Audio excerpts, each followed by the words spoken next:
જગન્નાથજીની 40મી રથયાત્રાને લઈને Bhavnagar police alert છે। રથયાત્રાના રૂટ પર પોલીસે ફૂટ પેટ્રોલિંગ હાથ ધર્યું। SP, DYSP, PI, PSI, SOG અને એલસીબી સહિતનો કાફલો પેટ્રોલિંગમાં જોડાયો।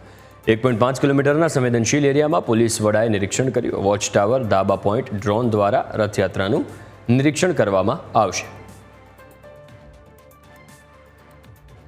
જીર્ણોદ્ધાર કરવા પાત્ર મકાન અથવા કોઈ સિવિલ વર્ક ચાલુ હોય તો તે તરત પોલીસના ધ્યાનમાં આવે।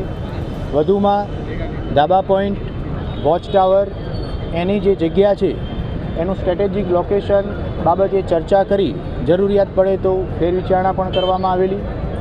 આ ફૂટ પેટ્રોલિંગ દરમિયાન આજે 1.5 કિલોમીટરનો વિસ્તાર છે, એમાં ખૂબ નાની નાની જગ્યાઓથી મુખ્ય રસ્તા ઉપર ગલીઓ મળે છે। એમાં અમુક જગ્યાઓએ ફિક્સ બેરિકેડ રાખવા, કઈ જગ્યાઓએ ફ્લેક્સિબલ બેરિકેડ રાખવા, તે તમામ બાબતોની ફૂટ પેટ્રોલિંગ દરમિયાન ભાવનગર શહેર ડિવિઝનના ડીવાયએસપી શ્રી તથા અન્ય અધિકારીઓ સાથે ચર્ચા વિચારણા કરવામાં આવેલી છે।